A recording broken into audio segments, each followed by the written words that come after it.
금리 인하 때문에 주식이 안 떨어진 거죠. 근데 금리 인하든 금리 인상이든 거기서 우리가 포인트를 잡아야 되는 거는 이번에 금리 인하를 하더라도 주가가 크게 올라가든가 크게 떨어질 건 별로 없을 것 같아요. 차트상 기술적으로 봐도 괜찮은 정도. TSMC 같은 경우 제가 이제 전략적으로 이렇게 투자를 할 때 써먹는 게, 그러니까 그런 거는 일부 갖고 있다가 주가가 확 떨어질 일은 별로 없다고. 그러니까는 어떻게 확 떨어지면 그냥 매수를 하면 되는 거죠.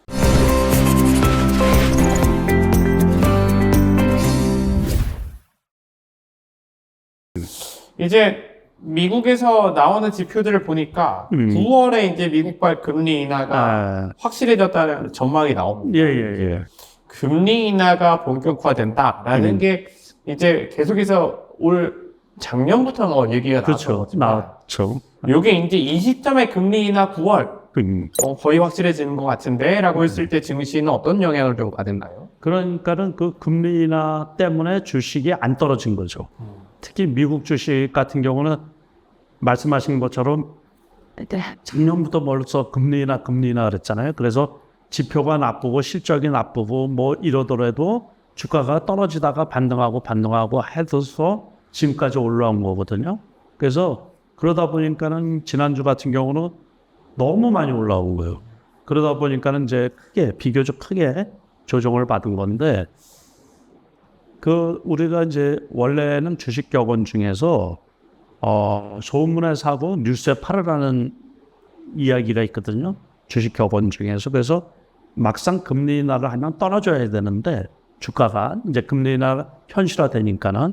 근데 금리 인하든 금리 인상이든 거기서 우리가 포인트를 잡아야 되는 거는 금리 인하를 한 번 하고서 그만두는 게 아니거든요. 금리 인상도 한 번 하고서 그만두는 게 아닌 것처럼. 그래서 텀을 두고서 또 금리 인하를 이렇게 하게 되면은 이게 중장기적으로 봐서는 호재라는 얘기죠. 그래서 이번에 금리 인하를 하더라도 주가가 크게 올라가든가 크게 떨어질 건 별로 없을 것 같아요. 제가 보기에. 이제 기대를 하고서 금리 인하를 했는데 그 다음에는 이제 다음 금리 인하 기대가 있어가지고 주가가 크게 떨어지지는 않을 것 같아. 이제 그게 반영되면서 그거는 이제 이미 반영이 된 거죠, 이미. 그것 때문에 주가가 많이 올랐으니까는. 그 다음에는 이제 기업 실적이라든가 전체 기업 실적에 의해서 이제 주가가 그래도 점진적으로는 조금 우상향할 가능성이 있는 거로 보고 있어요. 크게 미국 주식도 그렇고 글로벌 시장 자체에 악재가 별로 없거든요. 그래서 우리가 이제 노출된 악재는 시장에 별로 영향을 안 주기 때문에, 그래서 앞으로 하반기에 우리가 보면 소폭 조정하고 소폭 올라가면은, 그래서 계단식으로 그래도 점진적으로는 상승할 가능성이 좀 높게, 제 개인적인 입장에서는 높은 거로 보고 있어요. 그러니까 많이 떨어질 것도 없고 많이 올라갈 것도 없고. 그래서 이제 올라갈 거는 너무 급격하게 올라가서, 그래서 점진적으로, 그러니까 작은 폭의 이제 등락이 있지 않을까 이렇게 생각하고 있어요. 금리 인하 자체로는 큰 영향을 받지 않을 것이다라는 말씀이세요. 이제 뭐 소폭 조정을 받든지 소폭 올라가든지 뭐 분위기가 만들어지겠지만 결국에는 뭐 기업 실적에 따른 주가 움직임이 있을 것으로 보인다라는 말씀이시고, 이제 그러다 보니까 미국 증시가 이제 올해만 30번이 넘게 그렇죠. 이제 S&P 500 신고가 돌파가 너무 많이 나오다 보니까 이게 이제 이게 무뎌졌어요. 지난주에 나온 얘기인지 이번 주에 나온 얘기 잘 모르겠는데. 그래서 이제 전문가들 가운데서는 그래서 이 글로벌 증시 상승 사이클의 후반기에 접어들었다. 이런 얘기도 나옵니다. 그것도 벌써 나온 지가 한참 됐어요. 그러니까 원래는 우리가 S&P 500 올해 목표가 5,000, 처음에는 5,400이었다가 5,600이었다가 이제 6,000 얘기도 나오고 그러거든요. 그러니까 이 기술적으로 봐도 너무 많이 올라갔고, 기본적 분석으로 이렇게 살펴봐도 PER 같은 경우는 너무 높거든요. 솔직히 말해가지고. 그래서 고평가된 거는 맞아요. 근데 고평가됐다는 얘기가 지금 나온 게 아니고 지난해도 나왔던 거예요. 지난해도. 그러니까는 우리 인플레이션도 마찬가지고 그래서 고평가를 좀 어느 정도 인정을 하고 그러니까는 제가 말씀드린 거는 고평가가 되어 있고 고점에 있긴 있지만은 그렇다고 급락할 요인이 별로 없는. 그러니까 다시 말해서 조금 떨어졌다 싶으면 또 이제 그 저가 매수가 들어오는 거고 그리고 이익 실현 차원에서 고점에서 지금 매도하는 세력들도 엄청 많이 있거든요. 수익 실현을 하기 위해서 현실화하기 위해서 그런 상태예요. 그렇지만은 그렇게 급격하게 무너질 건 없다. 이제 저는 그렇게 보는 거고 저 같은 경우도 보유하고 있는 주식 미국 주식은 언제 팔아야 되나 지금 고민 중에 있는 거거든요. 그러니까는 크게 올라가지는 못할 거라고 보고 있는데 그래서 이제 개별적으로 어떤 주식이 미국의 빅테크 업체들 중에서도 만약에 크게 떨어지면 이제 매수가 들어오는 거예요. 그래서 크게 떨어질 것도 없는데 이 시장이 애매한 시장입니다. 애매하게. 먹을 것도 크게 많지 않은 시장.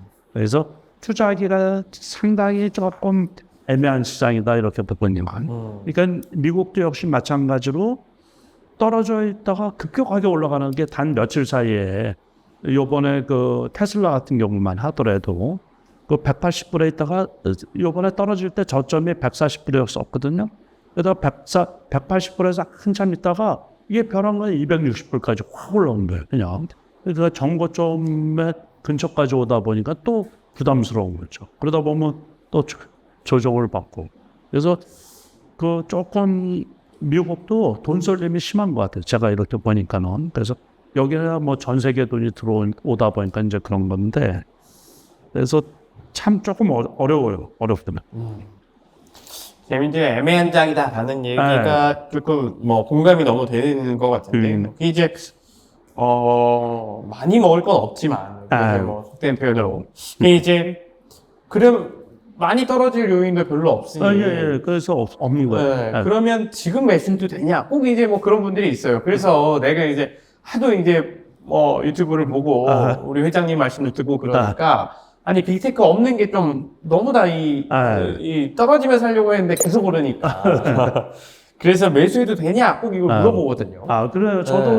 저도 되게 불편해요. 그래서 이제 저는 제가 갖고 있는 것에 그래서 지금 이제 그 엔비디아 같은 경우는 전 고점 140불이 돌파가 되느냐 이제 그게 고민이고 그래서 요번에는 137불까지 왔는데 거기에서 일부 이제 매도를 해야 되지 않느냐 이제 제 개인적으로 이제 아까 말씀드린 것처럼 그 젠슨 왕이 이제 어쨌든 팔았단 말이에요. 일부를.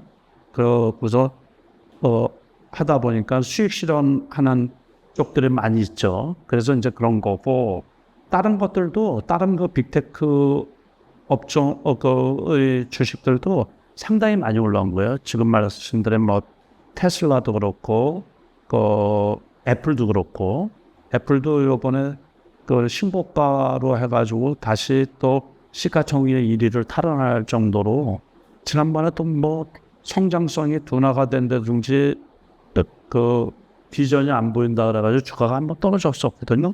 그 다음에 다시 신고가하고 메타 있죠, 메타. 메타 같은 경우만 해도 지난해 그 초반만 해도 100불 때까지 떨어졌었거든요. 요번에 500불에 훨씬 넘게 올라와가지고 엄청 많이 올랐어요. 그래서 한번 그 애매하다는 포지션이 진짜 여기서 맞아요. 그래서 일부 종목들은 이제 수익 실현을 하고 그렇다고 다 팔면 안 되고 그 중에서 이제 일부 갖고 있다가 이렇게 조금 이렇게 떨어지면은 그냥 매수도 하고 뭐 이런 게 좋지 않나 그랬어요. TSMC 같은 경우도 그 경우는 이제 지속적으로 이 매출이 늘어날 가능성이 있거든요. 그러니까는 그 경우는 보면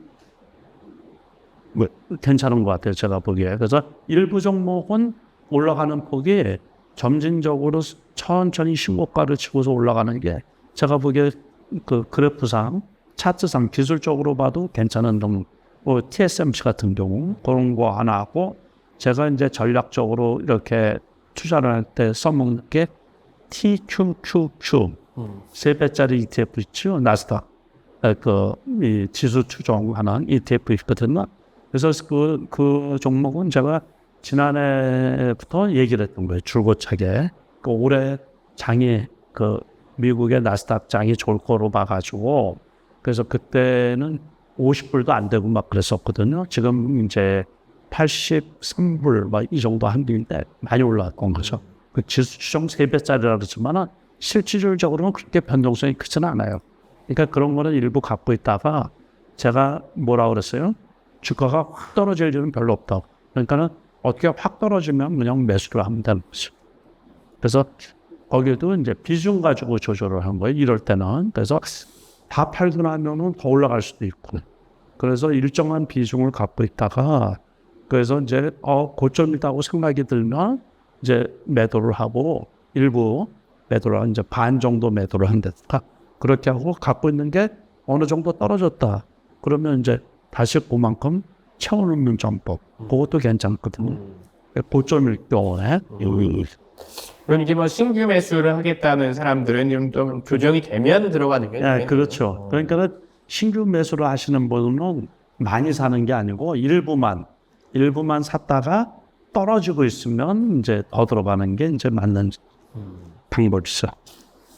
TSMC나 TQQQ 종목들을 좀 눈여겨봐야 된다는 말씀 해줬습니다. 지금도 비중 조절이 중요하니까 요점에 다다랐다라는 판단이면 조금 종목을 정리했다가 내려가면서 하고 신규 매수자들은 지금 조금 일부 사더라도 더 내려가면 구매하는 그런 방식을 사용하는 게 좋겠다는 말씀. 미국 주식은 대체로 비싸요. 그 빅테크 주식들은 액면 분할을 해가지고 예를 들어서 100불이라고 하더라도 우리 돈으로 따지면 14만 원 돈 되잖아요. 그러니까는 많이 못 사요. 그래서 만약에 그거를 제가 드리는 말씀은 이제 만약에 1000주 정도나 2000주 정도 갖고 있으면 고점이라고 생각하면 이제 한 반 정도 팔고 또 이렇게 갖고 있는 거가 이제 매도 가격이 있잖아요. 거기에서 저점이라고 생각하면 이제 판 만큼 이제 이렇게 또 다시 채워놓고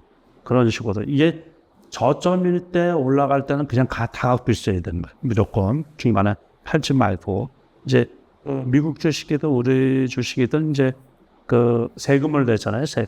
세금을 내니까 이제 저 같은 경우 매도한 거에 수익분에 대한 그 세금이 양도세가 내년에 나오거든요. 그러니까 그걸 한꺼번에 수익이 많이 났다고 해가지고 한꺼번에 세금을 내려고 그러면 되게 부담스럽거든요.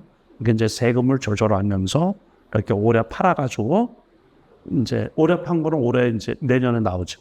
그러고서 또 다 팔아놓으면 아깝잖아요.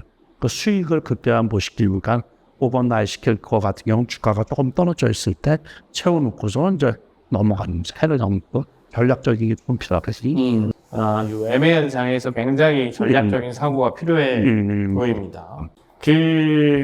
초반에 이제 여러 종목 판미 반도체라든지 이 반도체 밸류체인과 관련된 종목들도 언급해 주셨는데요.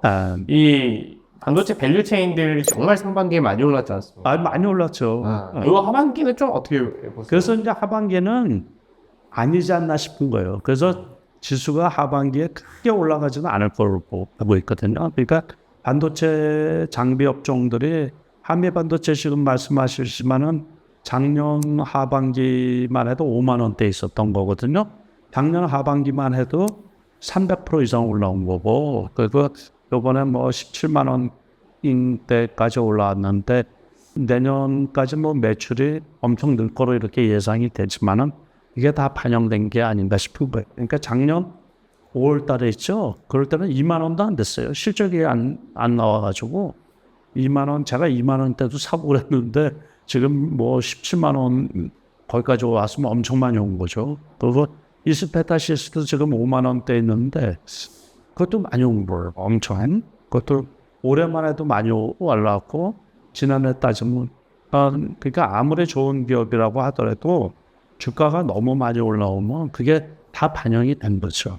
그래서 지금은 그래서 전체적으로 보면 그 투자하기가 조금 좀 불편한 그 장비주들 그리고 일부 칩 관련 주식들은 이제 고점을 치고서 많이 떨어지는 편이거든요.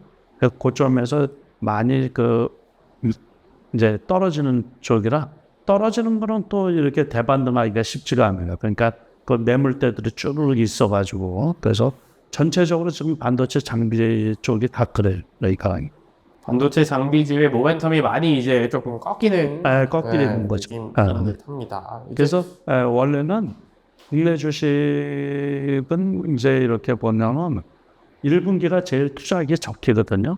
그래서 요즘에는 또 상승하는 그 기간이 되게 짧아요.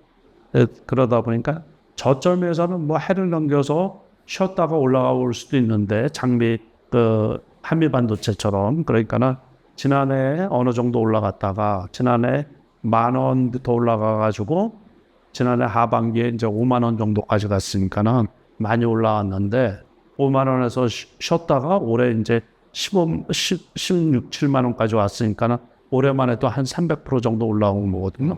그렇게 올라올 수는 있는데 이제 단기간 이렇게 1년 단위로 이렇게 보면은 지금쯤이면 조금 투자하기가 고점을 찍고서 내려오는 이제 상반기가 끝났잖아요. 그 하반기에도 또 새로운 종목이 나올 수는 있어요. 그렇지만은 이제 재료들이 다 노출이 되고 다 알거든요. 투자자들이 다 알아요, 지금.